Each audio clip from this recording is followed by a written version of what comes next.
Hello, happy Wednesday. Another episode of Wagers on Weekends. It's February 18th. And you may not know this, but this is take two. Recorded an episode earlier. Listen to it back. Nothing to listen to. When you go solo, there's no producer besides yourself. And god damn it, I've got to run it back. So lucky for you, it's a shorter episode than the 58 minutes I churned out for absolutely no reason besides wasting my breath. But we're going to talk about the same things. Big weekend in golf. Maybe the first week Liv has stolen the show. If you're familiar, you get it. Talk of the golf world. Miami of Ohio still undefeated. Unbelievable. As a Mac homing podcast, Mac took over the weekend as well. Sacramento State coming to the FBS. We'll talk about how they're getting there and who the hell is running their negotiations. Also break down the Genesis coming up. We'll look back at Pebble. And we'll, again, make it quick. So let's talk. Oh, yeah, and we have our second installment of Build Your Own Foursome. Different edition this week. Last week was Super Bowl MVPs. So let's get into the biggest news of the weekend in the golf world. Anthony Kim is back, baby. AK down in Adelaide. Tracks down John Rahm and Bryson DeChambeau to win by 3. Nice 9 under. 63 on Sunday. Man, this was incredible. This was something I was up for here in the Central Time Zone. Just kind of saw it on Twitter that it was happening, and then just was able to tune into the last hole. And tough to call yourself a human being if you didn't choke up a little bit from his daughter just sprinting onto the green. A humongous fist pump as the 1-footer goes in for par, solidify the victory. His wife's there to celebrate as well. Just truly an incredible story of perseverance over everything. I mean, fuck. This guy is an anomaly to be standing. I mean, there's no tiptoeing around it. I mean, he's obliterated his appearance by his rampant drug use and partying, but that's been addressed. And the fact that we're not even talking about a guy playing golf like with his buddies or at country club, dude didn't even own golf clubs, like just ditched them all the last decade. If there's one thing that Live will be able to hang their hats on if they don't end up surviving as a league, they are the sole reason Anthony Kim is back in the golf world. I mean, there is a 0% chance that the PGA would have given him the same pathway. There's a 0% chance, I think, that Anthony Kim would want to go out there and grind again. I mean, he was a phenom coming up. And he was an absolute lightning rod of American golf energy. And you think he's going to qualifiers and Korn Ferry Tour route, I think you're sadly mistaken. And we might always talk about what if from Anthony Kim, but we get this electric moment at Liv's signature event. Now, it is fitting as well. This is the first year, this second event of 72 holes for Liv. And to end Saturday's round, I don't know if you saw this, but in the old 54-hole format, John Rahm holes out for eagle to tie Bryson going into Sunday. That would have been the end of the round. That would have carried on social media for days and days if that's how it would have gone into a playoff in a 54-hole tournament. Instead, it's just an electric way to tie it going into the final round. Bryson shoots +2. Rahm shoots -1. Anthony Kim 5 back shoots -9. His last win was at the Shell Houston Open, 2010, in a playoff. 5 seconds. Who was the playoff? 3, 2. Vaughn Taylor. I know you know that one. And then, of course, 2 years earlier, I mean, stole golf fans' hearts at the Ryder Cup, 2-1-1, demolishes Sergio Garcia, so amped up, runs off the green in the final hole, going to the next hole, doesn't realize the match is over. He's just so locked in on beating the piss out of Sergio. 5-4. This guy personified the new wave of golfers, potential challenger to Tiger. Obviously, a lot of similarities with the Nike sponsorship. Anthony Kim's story is gonna be tough to rival, and it's incredible to have him back in the golf world playing great golf. I mean, 2 years ago, he's at the bottom of every live leaderboard, obviously, but he's getting these exemptions in, gets relegated at the end of last season, plays his way back in, earns it, gets picked up by the 4 aces this week, and he wins. Solo win, 72-hole event, earns the full allotment of the world ranking points. Now, I have no way of knowing. I could easily look it up. How many live events he would have to win to start getting some consideration for majors. I know the PGA can invite. Hasn't been really like some stipulations on live. And I think the Open said they'd invite as well. I don't know about the US. I think US Open is all qualifying. But obviously Masters extremely strict. But there is a path. I mean, he could get to the top 50 in the world. That's how you qualify for the Masters. Boy, Tiger and Anthony Kim, 2026 Masters. Tiger says it's not ruled out. Not to get off a tangent, but man, talk about putting asses in seats, folks. Like it was tough. Like it was tough to get people to go to the Masters, but the hype around it would be unlike anything we've seen in years. So just really happy for Anthony Kim. Just hope it keeps strolling, just chugging along. Dude's game looks like it's fully back. Let's fucking go, AK. Let's go. Other news. Morikawa wins in silence again. Let's see if I have his where's his damn let's see, where's his Wikipedia? Yeah, if you're unaware, Colin Morikawa's wins all come in basically silence or sheltered crowds. His first one is at the Barracuda. I mean, that's a secondary event. No one's at the Barracuda. Workday charity event. Workday charity open, COVID. PGA Championship, COVID. Workday Championship, still COVID. Open Championship, COVID rules overseas about 25%. Zozo Championship, small field, no one. Pebble. The entire fan base was following Scotty on his charge up.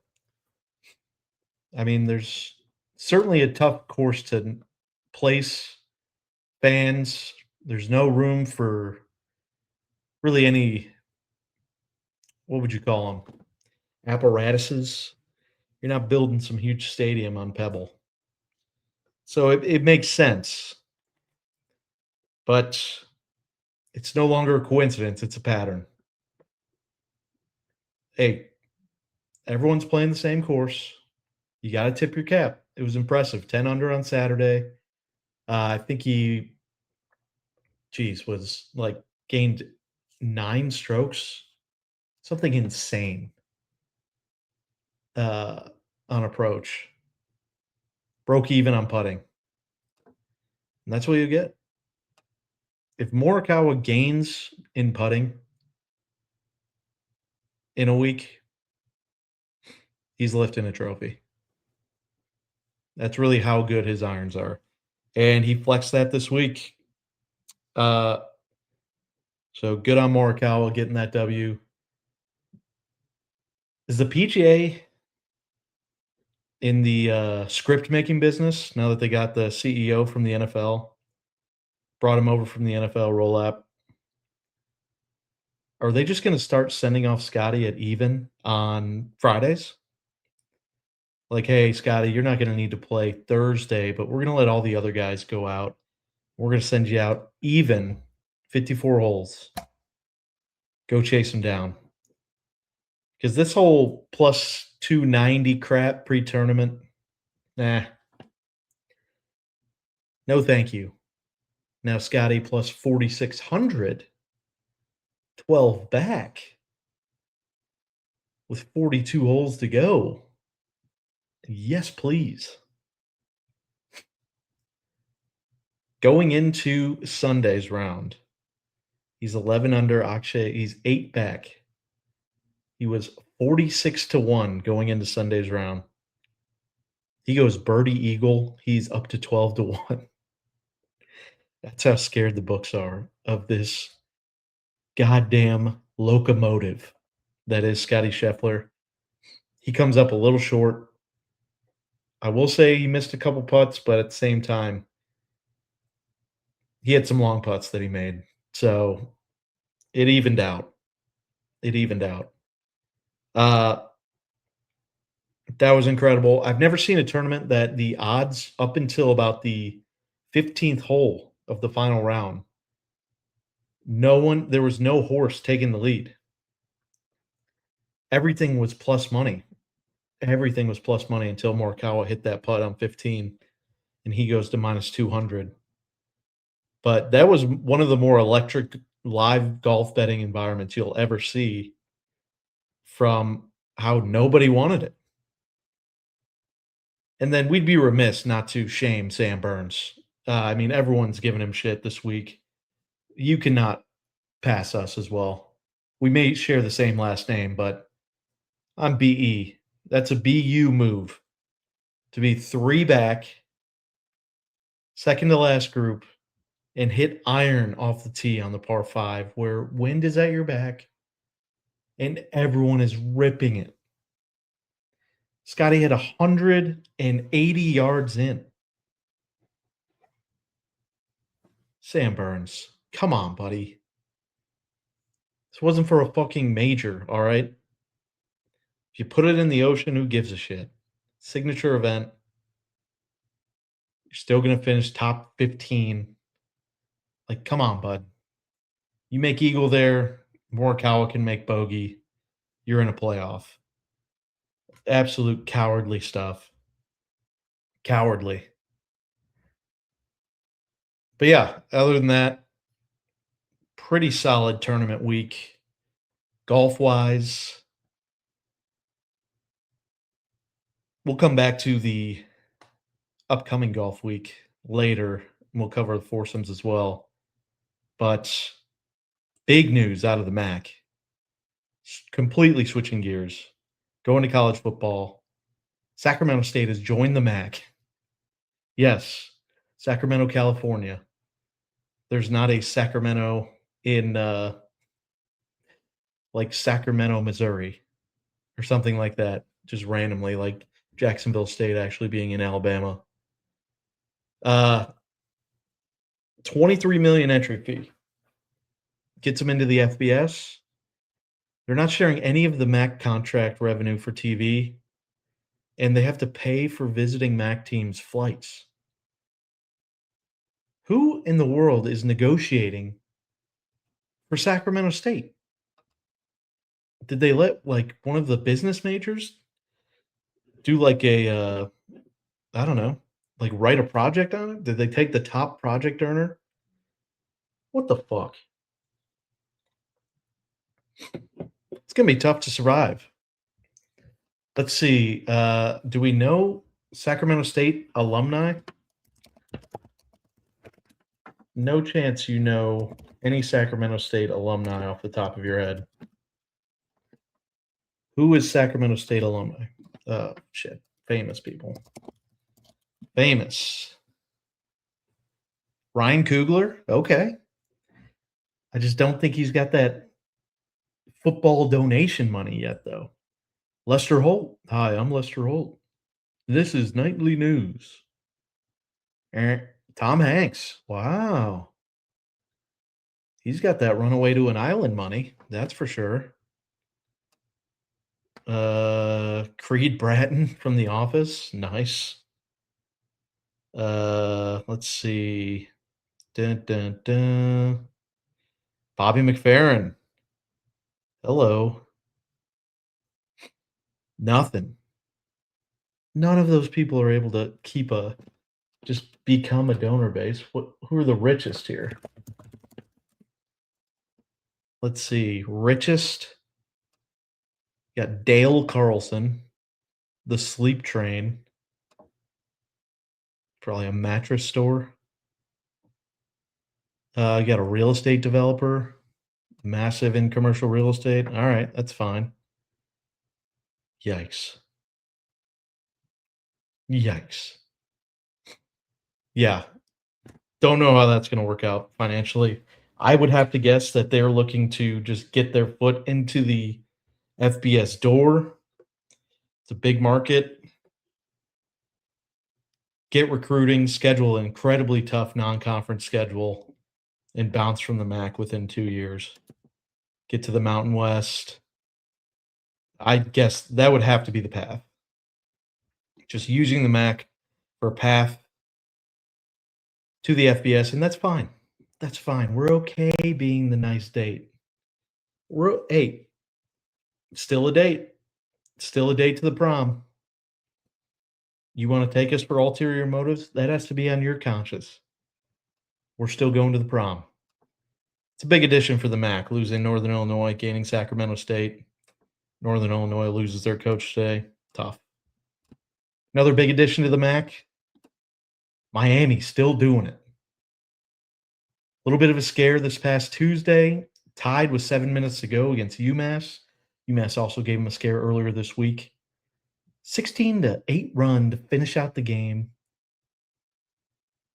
Miami Redhawks are 25-0. 5 games remaining on the schedule. Home to Bowling Green this Friday. 2 away games next week. Keep an eye out. Ypsilanti, gray floor, 2-3 zone. Absolutely no one in that gym. Be careful. Seeing a lot of tough losses in that hellhole. And then you got Toledo and Ohio. Final game of the season is your rival on the road at the Convocation Center. Nothing more that fan base would want than to ruin a undefeated season. But seriously, Miami going 25-0. Don't even look at their non-conference schedule. Don't want to hear it. I think a lot of people will agree top college basketball more than any other sport that we consume here is the most top heavy. I mean, it's 300 damn schools in the Division 1. The top of the top are always there, always high seeds. Players go to the NBA. And then right below that, all the way down to the middle, just below the worst of the worst, is all the same basketball. And it's all about continuity and team play. How do you get good as a team?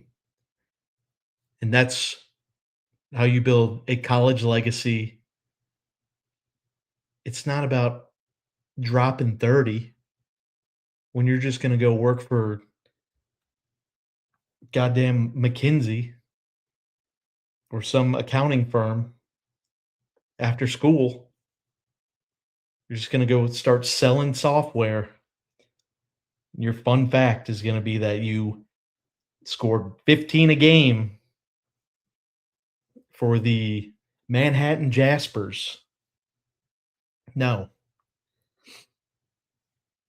There's a lot of good basketball in there, but Me as an NBA guy, I can't stand watching pick and roll, jack a shot up, 2 seconds left on the shot clock, no continuity in offense. It doesn't get me going. It's gross basketball. But, these kids are playing for the love of the game and a few shekels nowadays. I just can't remember anything like this in any collegiate level. Wichita State, they were ranked. I mean, they had good players, NBA players, when they went undefeated in the regular season. Trying to think, like Cincinnati football, when it was 4-team playoff, when they forced their way into the playoff. I I'm trying to think of just situations like this that have captivated the nation for a smaller team, just wondering when the run's gonna end. Will it ever end? Miami Redhawks shock the world. Get your futures in now. I can't explain it. I think they lose to Ohio, to be honest. They might drop one to one of the Michigan teams. But they have get these Ken Palm perverts out of the bracketology. Like, what does that even mean? How can you possibly, like, put in some 14 loss team over how special a undefeated team is when we just talked about how middling and mediocre everyone is that's below the top? It's like, come on, it's gonna be Michigan, Arizona, and Duke, and Kansas in the Final Four. Let's give Miami some respect for a great season.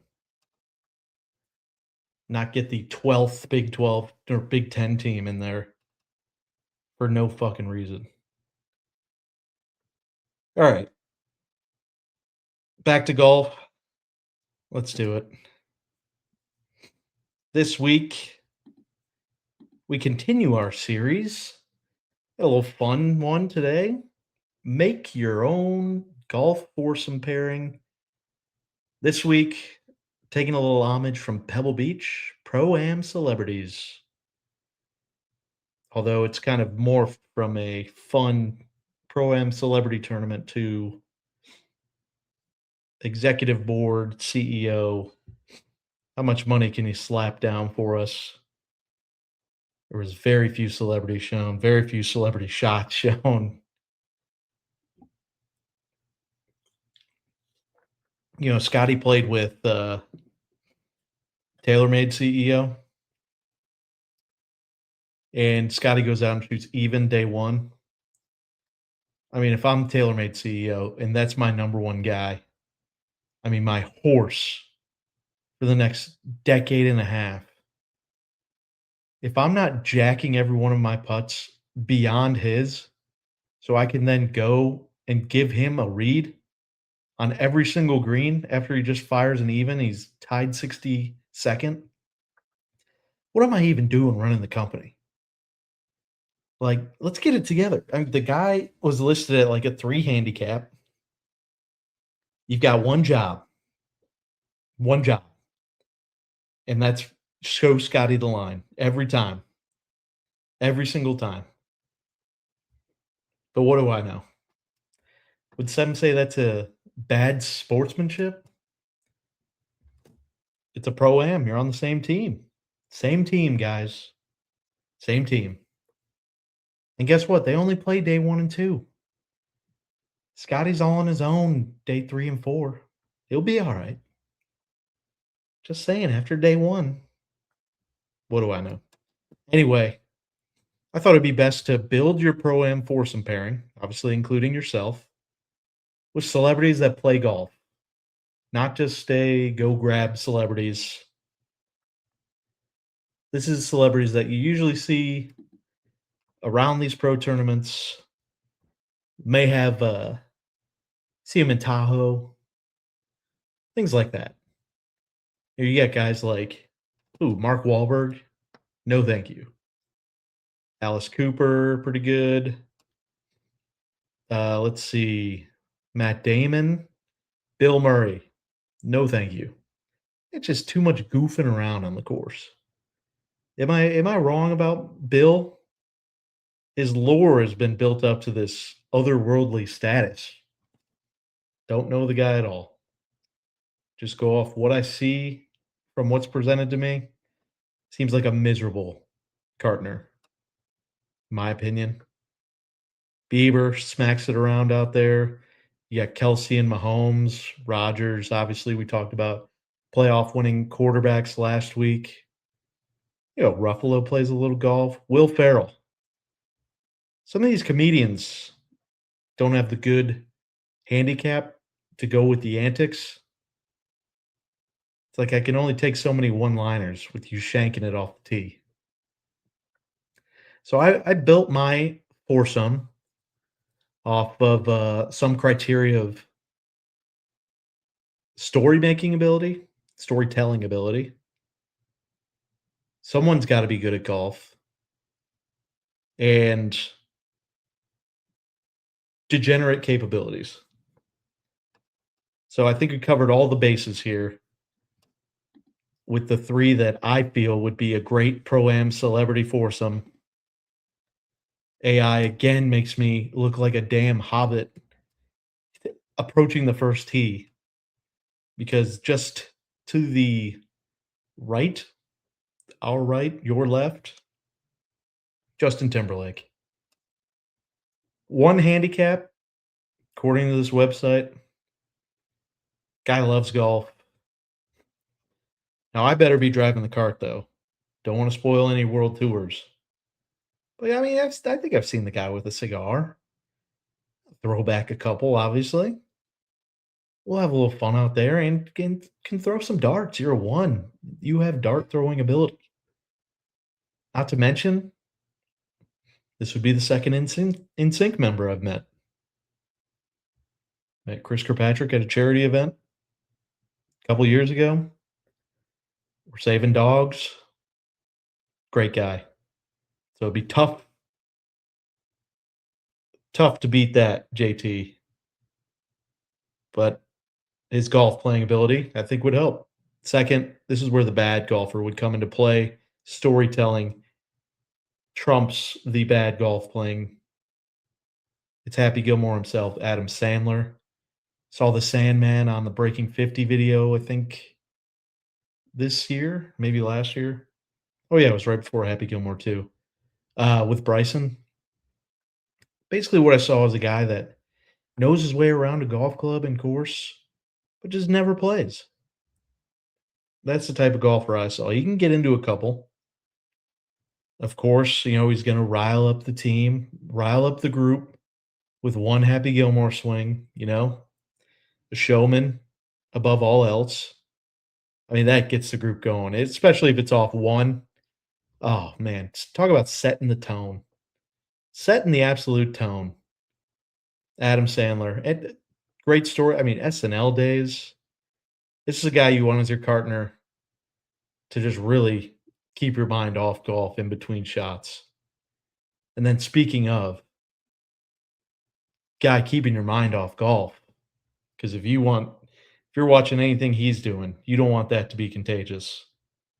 But to round out our foursome, it's got to be Chuck, Charles Barkley, electric in every form of golf entertainment. Obviously, he's come a long way from the hitch in his swing. I mean, it just gives you shivers thinking about someone actually swinging like that. And a guy that will just hunker down in the cart with you if we're playing Sunday morning in the fall or Saturday morning and just rip through the football card, whether it's college or NFL, and just sprinkle the board while we get ready to just churn through 18 holes of golf. We got to sprinkle the board. And that's a guy you want in your foxhole, in your foursome. I think a guy that will rip a cigar as well. I think this is a group of cigar guys. Not sure of Sandman. I know Chuck will have a couple drinks with me. Same with JT. Someone's got to drive. Sandler.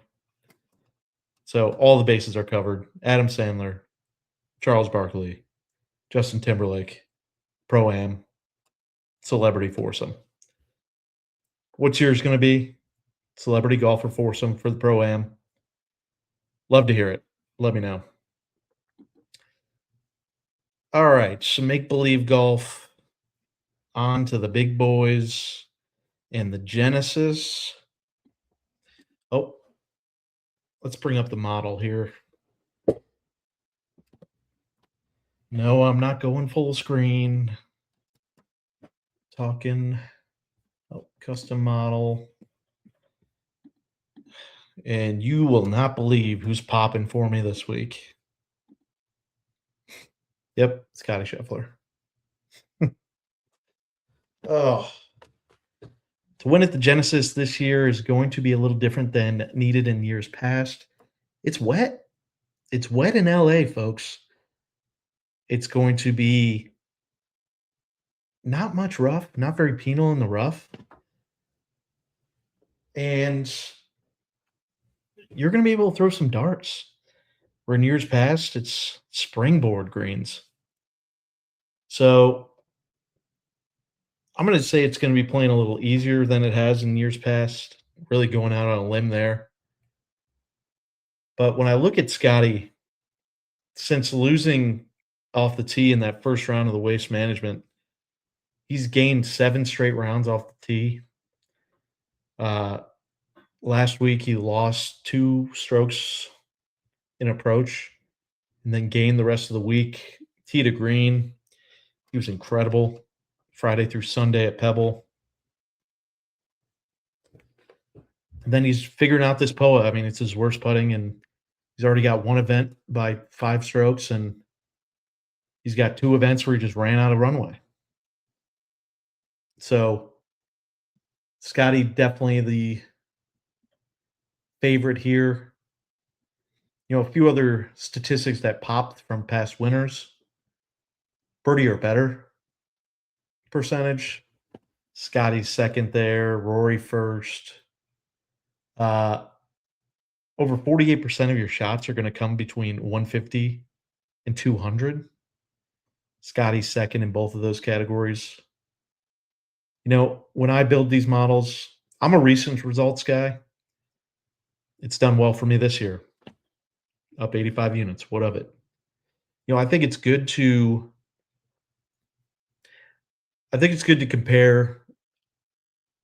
I think if you set recent results as your baseline and then you pull like a 3 or 4 year model to show maybe who the golfer is on what their just core is. That way you could compare if there's, you know, some regression to the mean or if there's room for improvement, because these guys play so often, you know, week to week, it's so tough to really fix up, you know, some areas that you were disappointed in the week before. I mean, you got travel, you know, luckily short travel here, just right up the road, right down the road. You've got a show face, sponsor events, shake hands, dinner. And of course, if you have family, take care of family as well. You know, tournament week is brutal.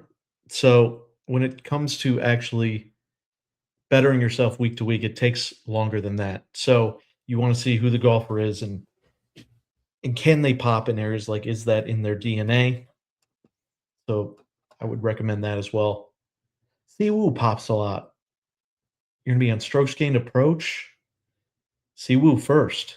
Tee to green this entire year, just since January 1. Siwoo first. I like Siwoo this week. Hideki wasn't for the worst driving around we've seen out of Hideki in years. Wins waste management going away. He's been playing well. He plays well at Riviera. He's got last time he was at Riv, because last year, take those results out, it was at Torrey Pines. He won it. Took it from Cantlay. But he has been cut here twice in the last 4 years. So that is a little concerning, but when it comes to recent play, T8, 2, T8, second, T11, T13, first. Oh, and now we're going to October. T7, European event. So these are some guys that I really like at the top. So let's go into the card. I'm rolling it out. No more no little fucking tchotchke bets here. Last week I got too cute. Put Scotty win and then 3 other golfers each way. Fuck that. We're just gonna do our outright.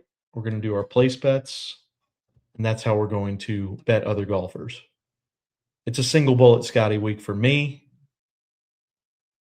I just think the 6 of the last 8 rounds are just what Scotty is, and the first 2 rounds of each of the last 2 tournaments are more of a misnomer than for him to go run away and win this tournament. Like, I don't see him struggling out the gate at the Genesis. Like, we'll look back at it, it was fun. It was like, "Oh, it's nice getting Scotty live at a reasonable number." I don't see that happening. You'll see that with a bet coming up on the next page. So I'm ripping Scotty single bullet. Max Homa, listen, his struggles have been well documented. I'm a believer in a course horse guy. You know, we had Webb Simpson, course horse guy. Tiger had his courses, of course. I mean, every course was a Tiger course. Uh, Max Homa always was very vocal about winning Riviera, how special it was, you know, idolizing Tiger. And he does that 4 seasons ago now. Pretty crazy. But after that, he goes T10, second, T16. Last year he was cut, but that was at Torrey Pines. His recent form makes the cut at Waste Management. Bad weekend, T66. Cut at Torrey Pines again, just not his track. T27 American Express, and then he was playing the fall swing, T9 at the Bank, Utah. Going through it, reunited with his old coach. All that to say is I think this is a great get right spot for him. Having already won it relieves the pressure of having to put all of that on yourself for a home event. So I have him top 20 and top 10 laddered. I have Hideki top 10 plus 225, and then I have Xander top 10. This is a guy in the prime of his career. And he's not playing very well. But when we say Xander's not playing very well, he finished T19 last week, T41 at the Waste Management, cut at Torrey Pines, wins the Bay Current before that. So he hasn't played as much as some of these other golfers, and he just keeps getting better every week. It just seems like a Scotty last year. You know, new dad this year, getting used to the work-life balance. And these are his courses out in California. He's a West Coast guy. It's inevitable that he will be contending week in and week out. I think this is a great time to buy. Plus 158. Matchup bets, Cootie over Kitayama. Now, I am going to start being a little wary of Pearson Cootie. Extremely young, but playing 5 weeks in a row in tournament golf is extremely taxing. But we're going to ride him for now. Lowry over Pendrith. You'll see I really like Lowry this week. I think the conditions shape up well for him and his approach. Gerard over Spawn. What's happening to JJ? Since the new season started, I don't know what's going on with him. WD, never a true reason why. So we're going to fade him at minus 120. Then Henley over Cantlay. Cantlay loves the Genesis, and I'm going to fade him. I don't love where his game is what it's looked like. He's played 3 events to start the year. American Express, T13, cut at the Farmers, T14 last week. He's gone T4, 3rd, 33rd, and T15. So it's a gutsy fade, but I'm okay with that. Second part of the betting card here, wrap it up. We've got my favorite bet. We've got it back, boys.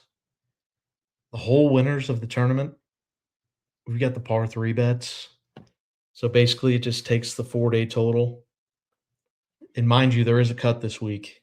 Top 50 in ties. Plus, if anyone is within 10 strokes of the lead over 50 golfers, you are on to the weekend. So just a small, teeny little cut, 70-man field. But all you have to do, so there's 12 par 3 or 16 par 3s for the weekend, the whole week. There's only 3 par 5s. So 12 par 5s. A little worried about dead heat, but par 3, I'm going decky.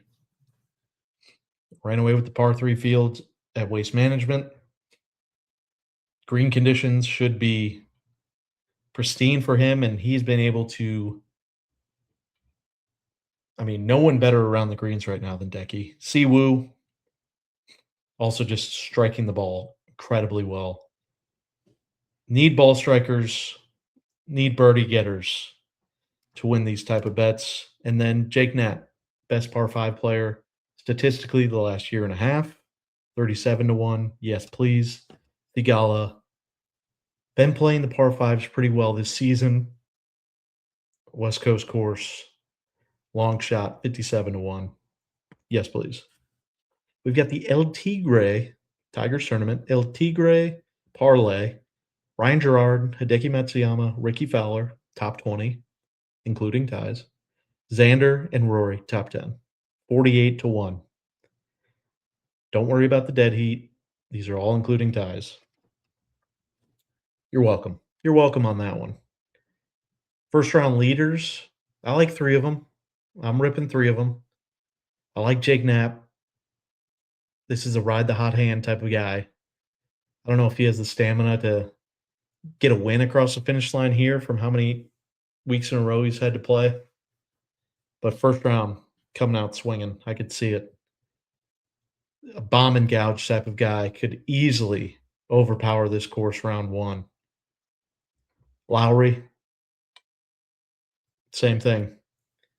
Same thing as Siwoo. I like where Lowry's game is at. He's just quietly kind of hanging around. Last week he finished, I think, 8th. Where did he end up finishing? Yeah, T8. T8, T26, T3, T11, T12, T3 in his DP World Tour run and his Pebble Beach run. He's been at the top of leaderboards. So like Lowry, like Day as well. Jason Day, again, same thing as Knapp. Day hasn't played as many in a row as Knapp has, but he's playing pretty well. T24, T38, T2, T20 so far this season. And the grass type is the same that they play in Australia. You'll be more familiar with that. I like these guys. And then I have a new category for everyone. This is a great feature. I like ESPN feature groupings. Michael Collins, I'm love or hate with him. Just absolute goofball on the course sometimes. Just gets a little ADD brain away from what's happening. Can be very annoying, but also guy can be entertaining too. Give him that. So he's one of the people. For featured groups, you get to see every damn shot of the golfers you want, and they usually have big names. They've got 4 featured groups each day on Thursday, Friday. So I've got some bets in there from the featured groups you can track. We're going 3 bogey-free bets, all individual, not parlayed, obviously. Scotty bogey-free round 1. Makes it an emphasis to get started quickly on Thursday. I think there's going to be potential first round leader sighting out of Scotty, which scares me.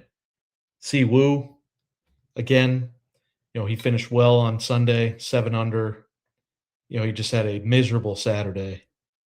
And a guy that's striking the ball so well. I am excited to see what he can do. Same with Lowry. So all 3 of those guys bogey free. Scotty's plus 400. Siwoo is plus 770, and Lowry is plus 1150. You can find that on DraftKings. Those are the odds that I gave out. You can find it on Bet365. I think you can find it on BetMGM. And then you can maybe get it on FanDuel. They've been lacking big time, though. Been displeased with the FanDuel golf betting availability. Anyway, Scotty single bullet. That's my card.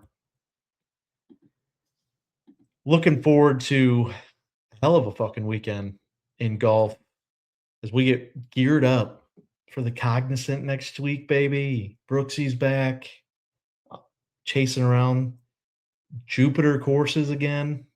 I love it. Looking to get in that Aeon Swing 5. And then, Florida Swing is probably my favorite because once the Florida Swing is over, got one tournament, then we got the Masters. So I love Arnie's, love Bay Hill players. We're getting into the heart of golf season here. What I really, really love about this sport is the change of venue, the change of field play. So golfers that might not have been playing too well in California, they get over to Florida and they thrive. Corey Connors, Brian Harmon, just real thorns in your side. Or Scotty will just win them all. Looking forward to it. The NFL win totals just came out. We'll talk about that on Monday. We'll talk about March Madness preview. We will also talk about some NFL draft things to look out for. Big news. And that's it. We'll recap who wins the Genesis. I can't wait. Let's go Scotty, baby. And that parlay. Let's go El Tigre. All right. Thanks, guys. Bye. Love you.